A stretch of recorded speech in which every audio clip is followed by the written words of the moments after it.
Taylor, and today I'm here to talk to you about psychology and the individual, some of the concepts that they play into it, and how they relate into my life for my final project. So let's get started. One thing you may be asking yourself is like, what is psychology and the individual? Well, psychology and the individual is the individual study of psychology that examines the mind and its behavior, diving into how individuals think and feel and act. It holds various theories and methods to try to understand and explain human emotion, motivation, development, and stuff like that, like brain, like how the brain works and how it started working. So the focus on the individual emphasizes uniqueness, and according to psychology, biological, physiological, and social factors shape personality, mental health, and overall well-being. Psychology explores topics such as perception, memory, learning, personality, relationships, and even mental disorders, aiming to enhance understanding and promote optimal functioning in individuals and communities alike. So the four main areas that I'll be diving into with you today are it's personality, stress and health, motivation, and intelligence. So first things first. So let's start with personality. Personality is the pattern of thoughts, feelings, and behaviors that characterize an individual and distinguish them from others.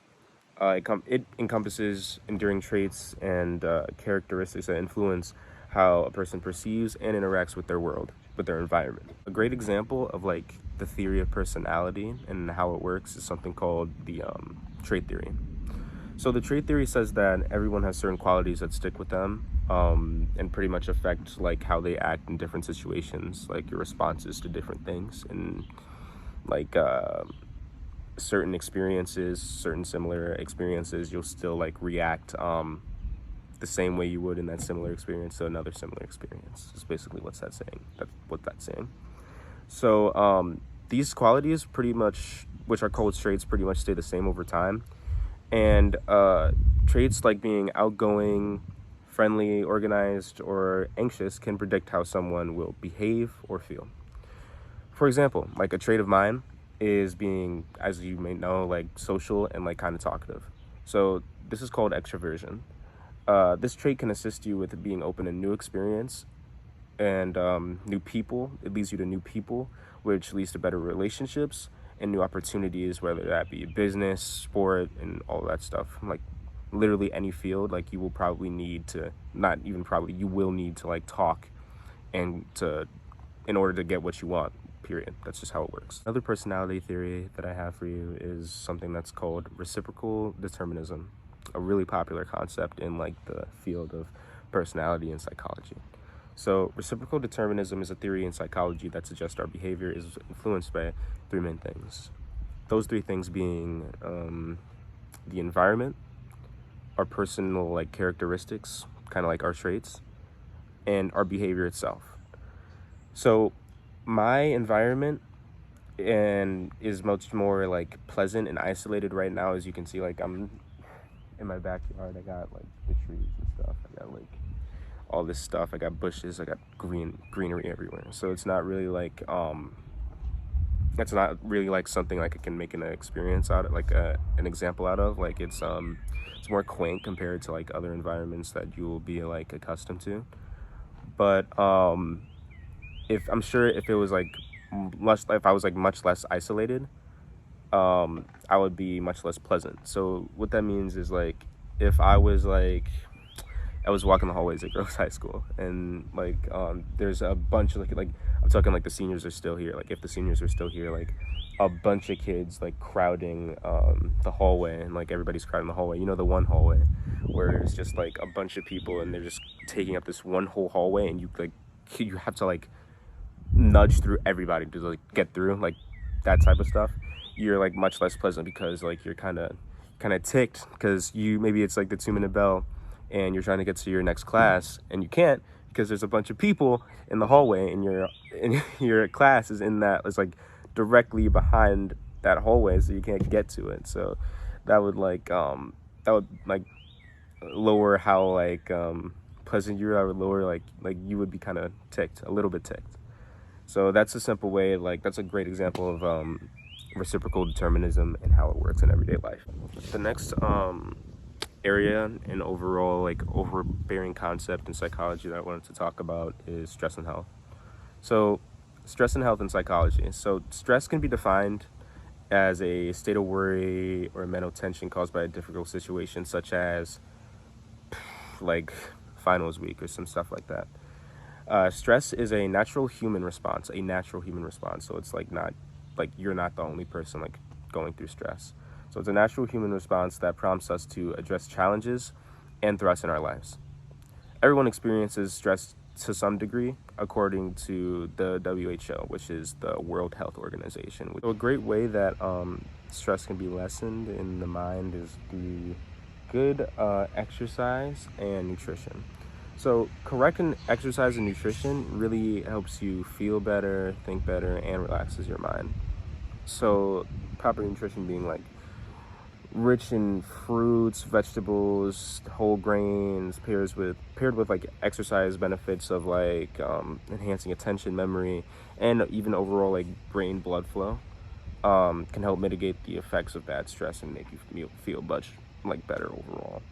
And a great way to exercise well, like I can like sometimes like I don't have my license right now, like at the time the video is being recorded, so sometimes like I'm just go out in the neighborhood, I get my like my jacket on and I just go like running or something, or I'll go like try to like walk to my boy's house and then like walk back, or I'll like do some stuff like that. That's just only when the gym isn't available, and I still end up feeling great because, you know, I'm getting like that, depending on the day, I'm getting that sun, right? And I'm still getting some good cardio in, so that just helps me overall like with like getting not only like good exercise time in, but also like thinking about stuff, and like it also helps me eat well. Like you can't work out and then like go to like Popeyes or like KFC or somewhere, because if you just do that, then you really get no you get no like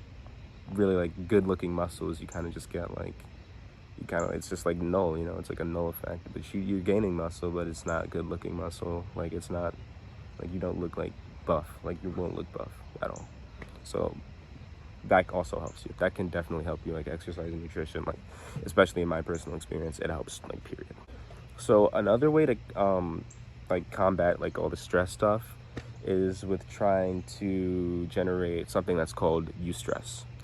So eustress is basically like beneficiary stress that can help you it can motivate yourself to like get to a goal. Like if you're let's say you're like Steve Jobs or somebody, and you like you're about to drop like a new like iPhone or something, and you you get like it's like you get like stressed out, like so stressed that it helps you, it actually motivates you and pushes you to get that thing done, rather than sitting there and being like all like sad about it. That's bad stress. If you're sitting there like being stressed about it, that's bad stress, period.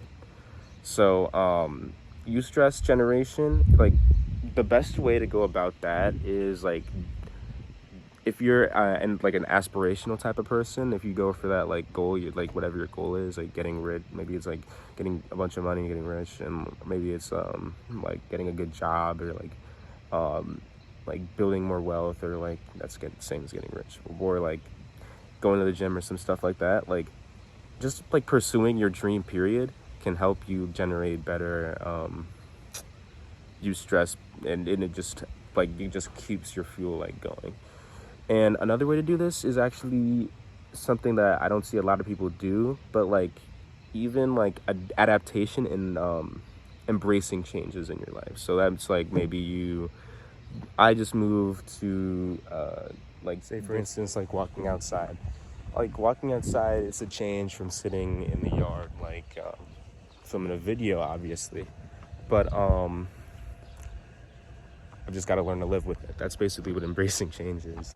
So, moving on from stress and health, one of the greatest and my personal favorite parts of personality or psychology in the individual, one of my favorite parts that I learned about was most likely motivation, definitely. And it's the process that initiates, guides, and maintains goal-oriented behavior. Uh, it's what causes you to act, and it involves the biological, emotional, social, and cognitive forces that really activate your behavior and how you act. Period. How you move, how you talk, all of that stuff. That's motivation. I'd say like a great theory for motivation, like one of the something I think I believe in personally is I think it's based off of like the theory of arousal. So that's like basically saying motivation is for people to achieve and maintain. They have to maintain a certain level of arousal, um, and that activities and situations can create certain levels of arousal that can be positive or negative. So maybe like you just got forced to, um, stuff like being forced to wash the dishes, stuff like being forced to clean your room, negative arousal. Uh, but doing more like doing what you want, maybe like like driving down to the gym, like and lifting and leaving, like yeah, that's probably positive. That's definitely positive arousal. Or like buying a new hoodie or buying a new shirt and going in the store and buying like these pair of shoes you really wanted, that can definitely create some positive arousal and it makes you feel content and you're happy. And I guess somewhere where I had positive arousal, definitely, like I took my car and I just like drove like I think I drove to Topgolf. I drove to Topgolf and I had a nice time golfing at the range. I brought my bag and stuff. I had like all my stuff. I brought my driver. I brought my 3 wood. I brought my few of my irons and all of them. And I just had a good time at Topgolf. So that's just like stuff that like really can like fuel like your arousal, like stuff like that. Like it's not too overbearing on the mind, not too stressful, and you're like really happy like doing that thing, that activity, and that brings great deals of positive arousal. Another theory that I definitely believe in, and I definitely think is most likely true, is the incentive theory. So the incentive theory is that like motivation is produced by the need for goal attainment. So like the motivation can be intrinsic or extrinsic. What that means is intrinsic is like based on an internal need, like from your mind, coming from your mind, like I need this thing, like I need this new bag, I need to get better at sports, I need to like get my grades up and stuff like that. That's intrinsic. And extrinsic is more like it's like external tangible stuff, tangible reinforcers such as like I need like more money, or I really need a new car, I really need a new watch, I need a new house.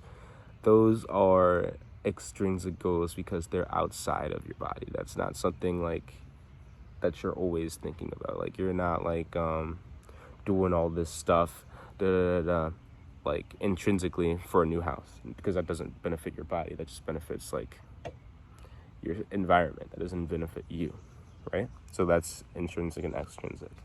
So incentive, it's just like it's the theory that everything has an incentive and you're doing everything for one main purpose, which I definitely believe in. So one of the last topics we'll be covering today in psychology in the individual is the concept of intelligence. And a lot of people have like an understanding of what intelligence is, and you see intelligence, but you don't really like know how to define intelligence.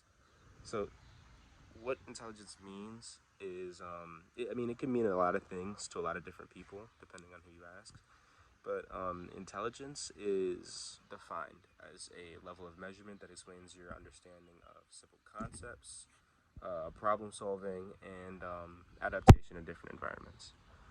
So what that means essentially is, if I dumbed it down for you, it's like if you can understand addition, if you can understand like problem solving, being like 2 + 2 = 4, stuff like that, figuring out what the wrong thing is in something. Like maybe there's a wrong variable here and why, like pointing that out and providing a solution that's problem solving. Um, Adaptation to different environments just basically means like 2 years down the line for me and all the sophomores. Let's say like you'll be in college. You'll be in college and you'll have to adjust from being in high school where people are monitoring you, the counselors are in your ear, talking nonstop, to an environment where you are treated as an adult. Like you are here for learning, and but we won't help you learn. It's like that we'll give you the stuff you need to learn, but the learning bit is on your own. That's college. So it's like adapting is like, like adapting to college is like making sure your stuff is in order, making sure you have all your folders. You're gonna need folders. Making sure you have your notebooks, your pencils, your pens. Even with high school, your notebooks, pencils, pens, all of that stuff. And making sure you're on time for lectures, making sure you're on time for lessons, making sure you take notes on everything so you can be good on the exams when they come. And that's adaptation to different environments. So let's get into some of the theories. So here's a very popular theory that we used in class. It's called the theory, and it's a newer one too. It's the theory of multiple intelligences. And essentially what that is like saying that it's believed that intelligence cannot be treated as a general idea or a skill like we've been treating it for the past 1,000 years. Like it can't be treated as just like a way to show somebody's like mental like stat, like where they are mentally, what class they're in, and organize them, because that's what intelligence has been used as by colleges, high schools, people in general, and jobs, all that stuff. And this theory proposes that there's 8 different intelligences like valued in different cultures. So there's like here's the 8 basically. So it's kinesthetic, which is the ability to like move your hands, move your face, talk. Interpersonal intelligence is like detecting how somebody feels and how they respond, and like responding to others in your own way. Intrapersonal intelligence is the capacity to be self-aware and be aware of what you're saying, like be aware of what you're thinking, and being in tune with like your feelings and your values and your beliefs. Logical math intelligence is the ability to think of numerical patterns and think conceptually about stuff like grams per mole, stuff like that, like in chemistry. Musical intelligence is the ability to produce and appreciate and be able to like hear rhythm and pitch and timbre and stuff like that in the voice, like hear the drums, like the rhythm of the drums, being able to catch on to that rhythm, or being able to like hear like how like high or low somebody's singing, like stuff like that, and the way like the cadence in which they're doing it. Naturalistic intelligence is the ability to categorize plants, like flora and fauna, like flora in this case, and so stuff like maybe a petunia to a rose, different color. Verbal and linguistic intelligence is well developed in verbal skills, like being able to talk fluently, being able to speak your native language fluently, and being able to just like let stuff roll off the tongue and not have to like have an accent or stutter, or all of that stuff.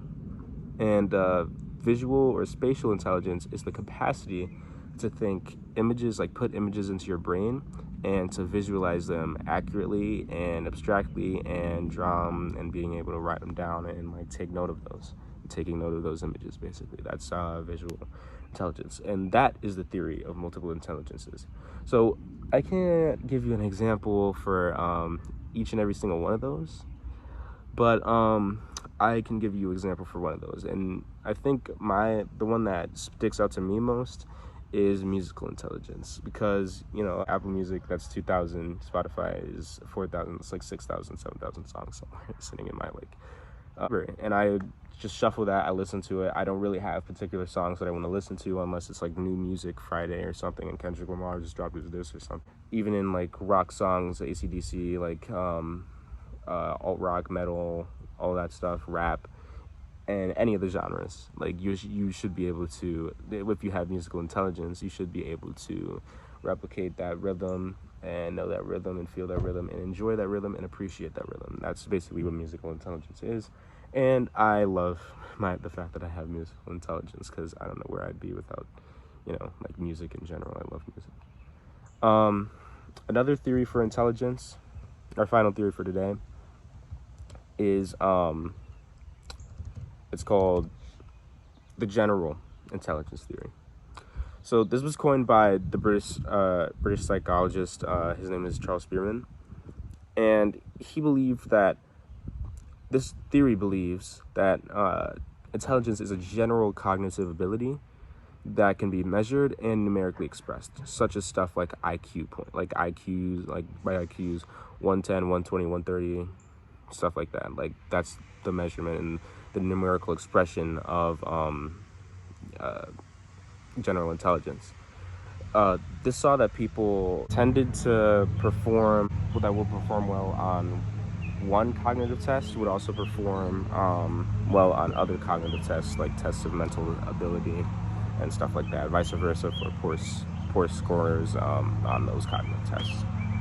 And general intelligence, I think it's like fair. It's a fair way, like, to measure intelligence personally, but I can't say like it's I don't know if it's still like relevant today. I don't know if it's still like I think it's something that definitely needs to be looked into and updated. And it's just such an old concept that it would be nice if people could like try to like reinvent that a little bit and like modernize it, because I feel like it's a little old, like using numbers to measure people. I feel like we can measure them in other ways and categorize them on their own individual intelligences. So that's all I really have for you. I'd like to thank you guys for watching to the end, and that's all I really have for you. Thanks. This is Mike. Thank you guys so much for listening to me talk about psychology. Thank you to Mr. Russick for teaching me all of these concepts, and I'll be sure to use them in use them in like my business life when I get there. And thank you so much.